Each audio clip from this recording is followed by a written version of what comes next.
You've been a part of a marketing experiment for years and you didn't even know it.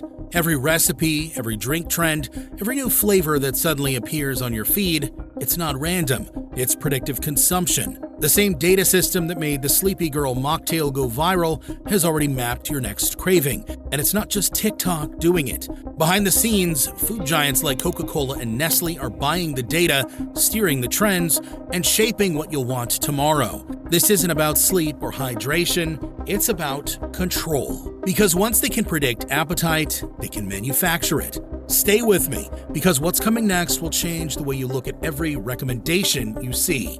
And that's where the algorithm's real recipe begins. TikTok wasn't built to cook food, it was built to cook attention. Every pause, every replay, every half second you hover, it records it all. Color, texture, sound, even the hour you usually cave.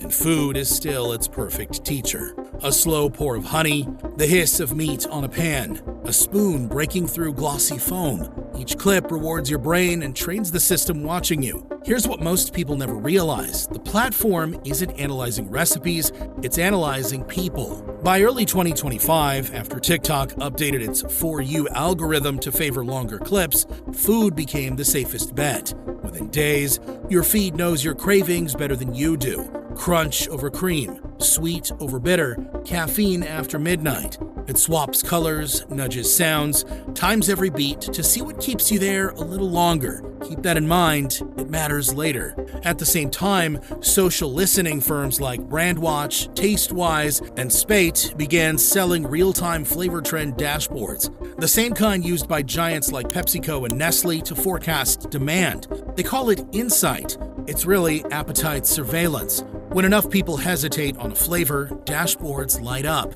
Interest rising, cherry drinks, engagement spike, whipped coffee. Budgets get approved, packaging gets mocked up. By the time you notice a trend, corporations already own it.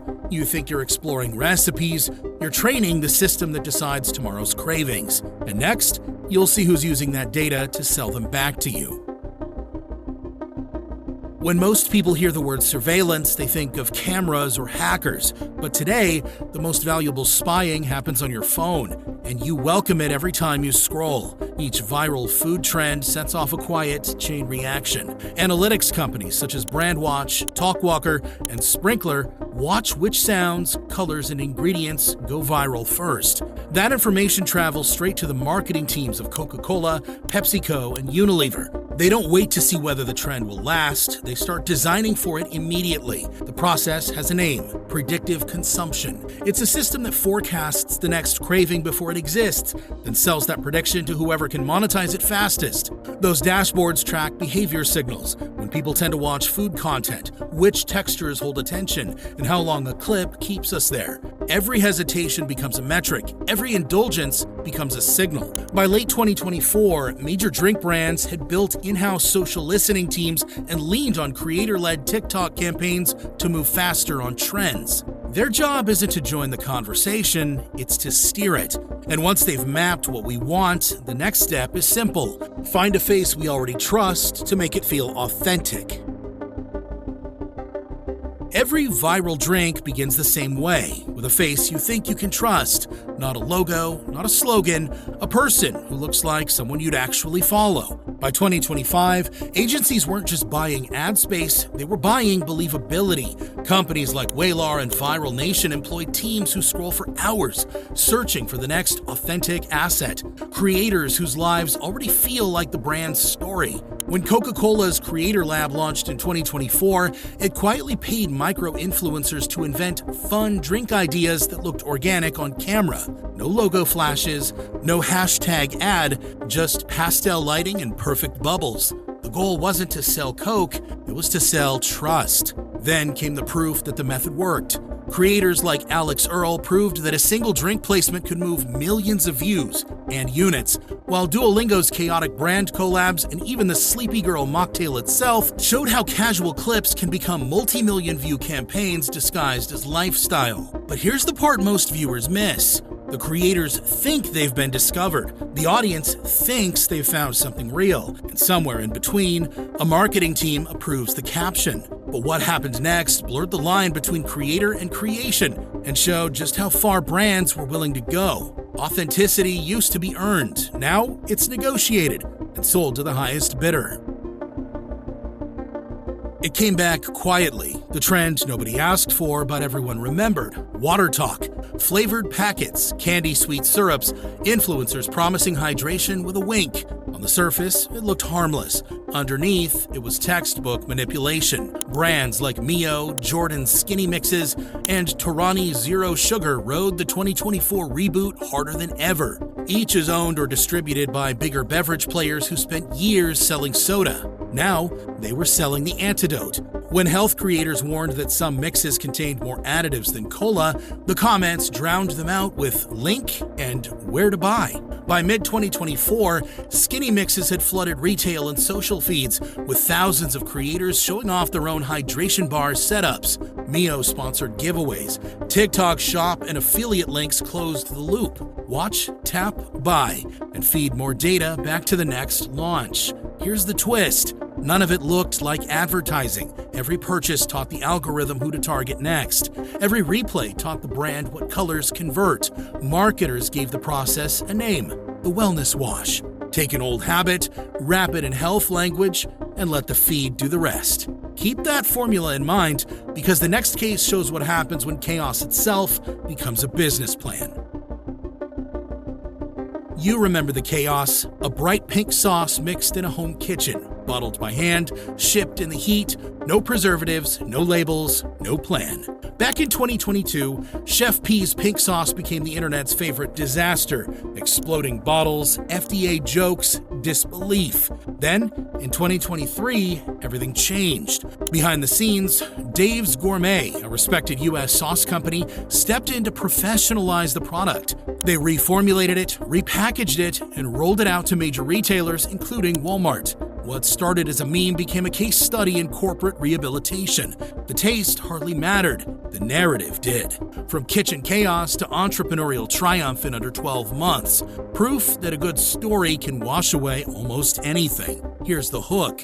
Inside marketing teams, it became a blueprint. Find a viral mess, clean it up, scale it.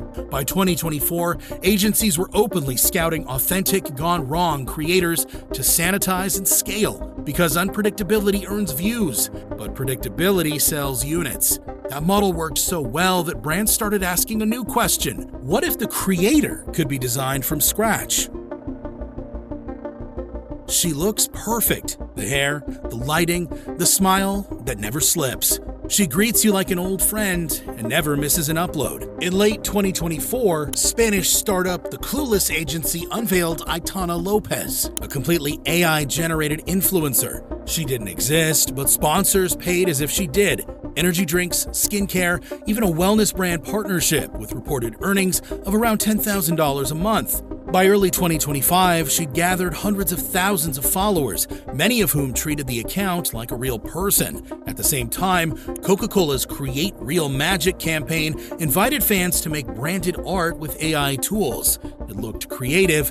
It was actually training the next generation of marketing models. Soon, agencies like Deep Agency and The Digitals filled rosters with synthetic influencers who could sell in any language, any mood, any time zone. No contracts, no controversies, no fatigue. Here's where the story turns from marketing into manipulation. Every test of tone, accent, or color became another data point in the race to outperform human emotion. And the most unsettling part? This technology isn't stopping at ads. It's starting to decide what we eat next. When an algorithm can mimic empathy and charm on demand, what happens to the real people who built those traits first? If a virtual face can sell you comfort food better than your favorite creator, the craving isn't just human anymore, it's engineered. A 15-second clip doesn't just change a feed, it can move cargo ships. By late 2024, Japan's matcha exports were already up 16% by volume and 25% by value. And by 2025, shortages were making headlines.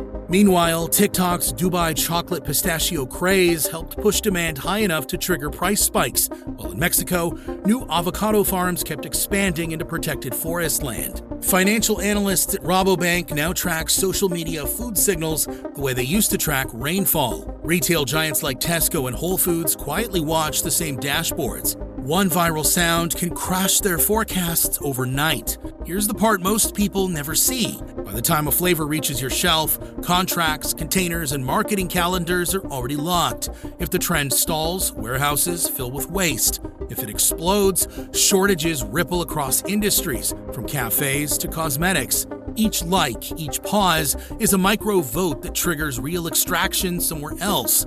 And those votes add up faster than ecosystems can recover, a cost that's finally showing up on factory floors and store shelves.